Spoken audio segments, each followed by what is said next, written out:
Good morning student, I hope you are all well. जैसे कि आप लोगों का इंट्रोडक्शन है पिछली वीडियो में कंप्लीट हो गया था, तो आज से चैप्टर स्टार्ट हो रहा है। तो आज हम चैप्टर के फर्स्ट टॉपिक पर चर्चा करेंगे।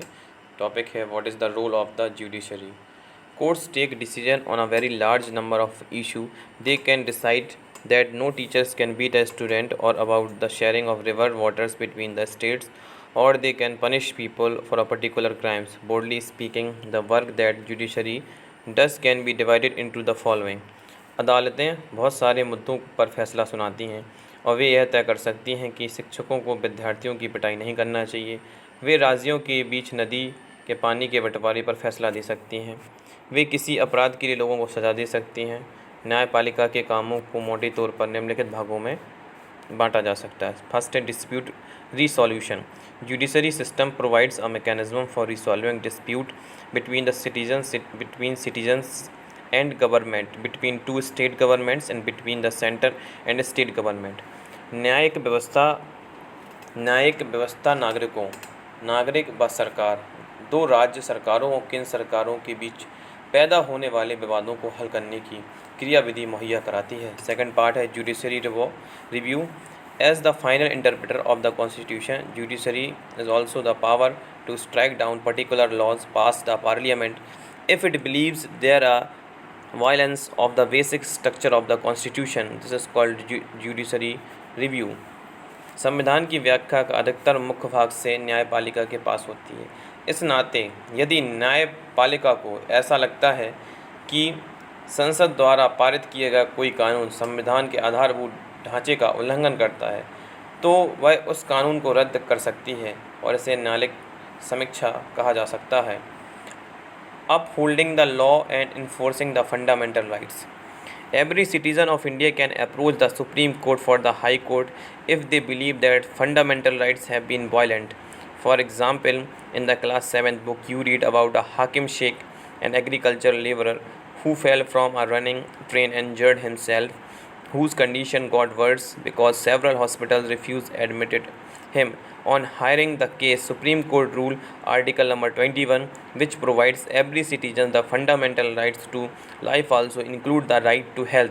It therefore directs the West Bengal government to pay the compensations for the loss suffered as well as come up the blueprint of the primary health care with a particular reference to treatment of the patient during the emergency. देश के किसी भी नागरिकों को ऐसा लगता है कि उसके मौलिक अधिकारों का उल्लंघन हुआ है, तो वह सर्वोच्च न्यायालय या उच्च न्यायालय में जा सकता है। उदाहरण के लिए आपने कक्षा 7 की किताब में पढ़ा है कि हाकिम शेख के बारे में तो आप लोगों ने पहले ही पढ़ा है कि उन्हें वे चलती ट्रेन से गिर गए थे। जब उन्हें अस्पताल में भर्ती करने के लिए ले जाया गया तो लगभग उन्हें 6-7 जो सरकारी अस्पताल थे उन लोगों ने उन्हें भर्ती करने से मना कर दिया। बाद में वो एक प्राइवेट अस्पताल में भर्ती हुए। तो देखिए, जब कई अस्पतालों ने उनका इलाज करने से इनकार कर दिया तो उनकी हालत काफ़ी ख़राब हो गई थी। इसी मामले की सुनवाई के बाद सर्वोच्च न्यायालय ने यह फैसला दिया था कि संविधान के आर्टिकल नंबर 21 में प्रत्येक व्यक्ति को जीवन का मौलिक अधिकार दिया गया है। इसमें स्वास्थ्य का अधिकार भी है, हेल्थ की सुविधा भी है। फलस्वरूप अगर न्यायपालिका में, जुडिशरी में, अगर वेस्ट बंगाल गवर्नमेंट को आदेश दिया गया कि वह अस्पतालों की लापरवाही के कारण हाकिम शेख को जो नुकसान हुआ है उसका मुआवजा दे, और सरकार को यह भी आदेश दिया गया था कि प्राथमिक स्वास्थ्य सुविधा की रूपरेखा तैयार करें और आपात स्थितियों में रोगियों के इलाज के लिए विशेष ध्यान दिया जाए। What is the independent judiciary. आज हम बात करेंगे स्वतंत्र न्यायपालिका क्या होती है। Imagine a situation in which powerful politician has enrolled on the land belonging to your family. Within this judiciary system, the politician has the power to appoint the dismiss the judge for his office.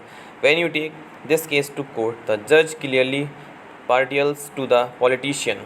कल्पना कीजिए कि एक ताकतवर नेता आपके परिवार की ज़मीन पर कब्जा कर लिया है और आप एक ऐसी व्यवस्था में रहते हैं जहाँ नेता किसी भी न्यायाधीश को उसके पद से हटा सकते हैं या उसका तबादला कर सकते हैं। तो जब आप इस मामले को अदालत में ले जाते हैं तो न्यायाधीश भी नेता की हिमायत करता दिखाई देता है।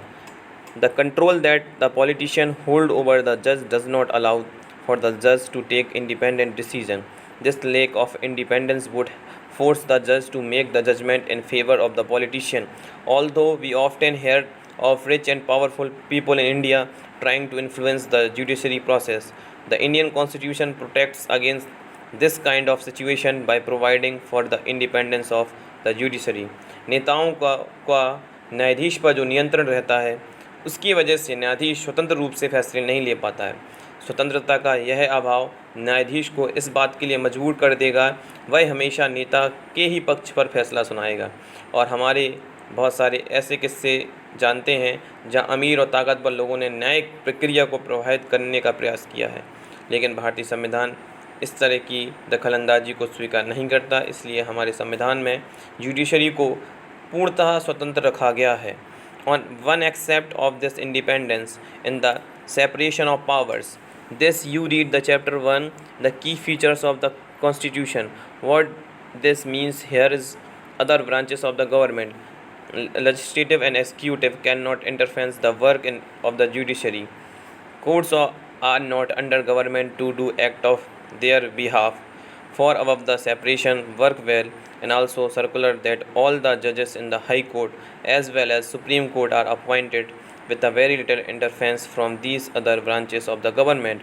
Once appointment to this office, it is also very difficult to remove a judge. इस स्वतंत्रता का पहलू शक्तियों का बंटवारा है।